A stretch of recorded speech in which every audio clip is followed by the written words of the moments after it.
भाई हम test match तो जीत गए और साउथ अफ्रीका की टीम ने वर्ल्ड टेस्ट चैंपियनशिप के फाइनल में लॉर्ड्स में ऑस्ट्रेलिया को 5 विकेटों से हराया, लेकिन बाबूमा नहीं है, एनगीडी नहीं है, कैशिव महाराज नहीं है, तो उनके कई खिलाड़ी नहीं भी थे, लेकिन बहरहाल जीत होती है। कैसे देखते हैं पाकिस्तान की इस कामयाबी को? आगाज़ तो अच्छा हुआ है पाकिस्तान का आईसीसी वर्ल्ड टेस्ट चैंपियनशिप, इसमें तो कोई शक नहीं है। आई थिंक जो पाकिस्तान ने स्ट्रेटजी बनाई थी उसके मुताबिक, जैसे हम अपने पिछले प्रोग्राम में भी डिस्कस कर रहे थे कि स्पिनिंग ट्रैक बनेगा और पाकिस्तान एडवांटेज लेने की कोशिश करेगा।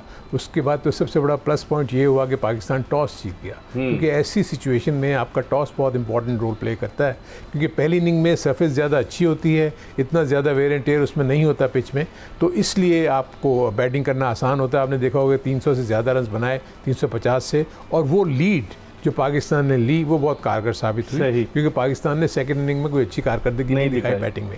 सो इस पॉइंट ऑफ व्यू से तो मैं समझता हूँ कि जो मुझे पाकिस्तान के थिंक टैंक का जो माइंडसेट नज़र आता है ना, वो ये है कि होम कंडीशंस बना के, अपनी फेवरेबल कंडीशंस बना के, पिचेस को अपने मुताबिक बना के यहाँ के सारे मैचेस जीत लें, क्योंकि एक टेस्ट मैच जीतने के 12 पॉइंट्स मिलते हैं। सो ये 12 पॉइंट्स जितनी भी हमारी होम सीरीज़ हैं, अगर ये लेंगे तो कहीं ना कहीं किसी न किसी ये टेबल के ऊपर जाने की कोशिश करेंगे, क्योंकि होता यह है कि ड्रॉ के ऊपर 6 पॉइंट्स हैं और जीतने के ऊपर 12 पॉइंट्स हैं। फिर उसके बाद होता है कि आप जिस टीमों के खिलाफ जहाँ पर खेल रहे होते हैं वहाँ पर आपकी सिचुएशन जो है ना, हम देखते हैं कि पाकिस्तान अवे टूर्स पे इतनी अच्छी कारकर्दगी नहीं दिखाता, हार भी जाते हैं। सो फिर वो परसेंटेज पॉइंट्स जो हैं जो है वो उसके ऊपर फिर डिपेंड करेगा कि कहाँ खड़ा। लेकिन यहाँ आपको एक चीज़ मद्देनज़र रखनी होगी कि इस मरतबा आईसीसी टेस्ट चैंपियनशिप के साइकिल में 6 मैच पाकिस्तान में, 7 पाकिस्तान से बाहर हैं, जिनमें 3 इंग्लैंड के खिलाफ इंग्लिश कंडीशन में, फिर 2 वेस्ट इंडीज के खिलाफ हैं, 2 बांग्लादेश के, तो वो भी तो हमें जहन में रखना होगा। Yes exactly, except for England. बाकी दोनों जगहों पर मैं समझता हूँ कि पाकिस्तान का पल्ला भारी हो सकता है। क्योंकि उसका रीज़न ये है कि बांग्लादेश में भी स्पिनिंग ट्रैक्स होते हैं और वेस्ट इंडीज़ में भी आपने देखा कि स्पिनिंग ट्रैक्स होते हैं, वहाँ भी गेंद जो है वो टर्न लेता है।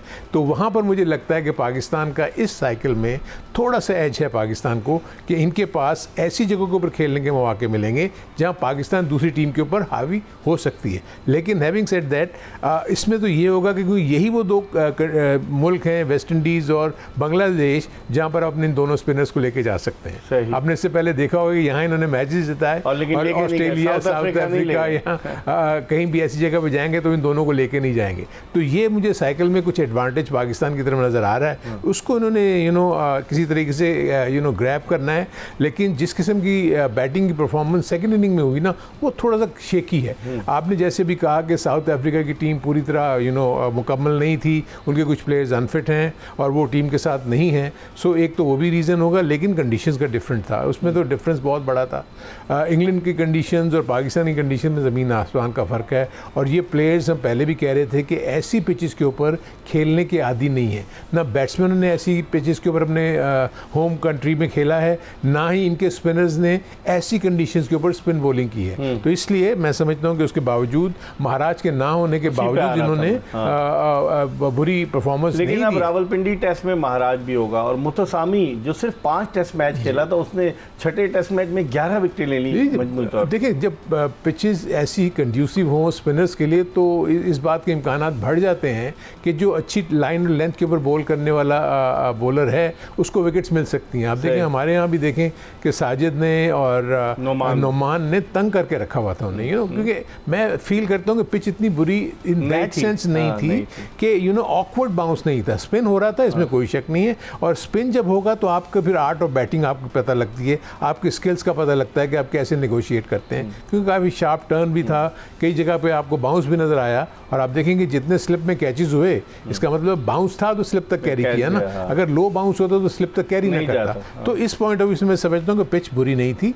पाकिस्तान क्योंकि एक्सपीरियंस था, पहली बैटिंग आ गई और उन्होंने ज़्यादा रन्स कर दिए, इसलिए पाकिस्तान का पल्ला जो है इस मैच में भारी रहा। लेकिन जैसे हमने रावलपिंडी की बात की, अब रावलपिंडी पर जाते जाते अब देखेंगे कि मौसम और थोड़ा सा सर्द होगा। जब सर्द होगा तो धूप की वो तमाज़त नहीं होगी। तो पिच जो है, अगर आप उसको स्पिनिंग ट्रैक बनाने जाएंगे तो क्या आपको इतना सूरज मिलेगा कि जो उसको रफ रखे, जैसे कि पंखे, इंडस्ट्रियल पंखे इस्तेमाल कर लेंगे। लेकिन डैम्पनेस को तो दूर नहीं कर सकेंगे ना, जो फिजा में जो डैम्पनेस होगी, जो रात की ओस पड़ेगी, नमी होगी, नीचे क्योंकि वाटर बेड जो है थोड़ा सा वो ऊपर ही रहता है, नीचे की तरफ नहीं जाता। सो मेरे अपने नज़दीक Pindi would be a tricky situation for Pakistan, depending के पिच किस तरह की बनाते हैं। एक थिंकिंग ये भी हो सकती है कि हम उसको फ्लैट बना दें, हम एक मैच जीते, रिजल्ट नहीं आएगा। तो इसलिए पाकिस्तान को तो यहाँ पर अपनी होम सीरीज़ में ऑल आउट जाना है पॉइंट्स लेने के लिए। और अब जैसे आपने बताया कि अगर बांग्लादेश और वेस्ट इंडीज़ की सीरीज़ है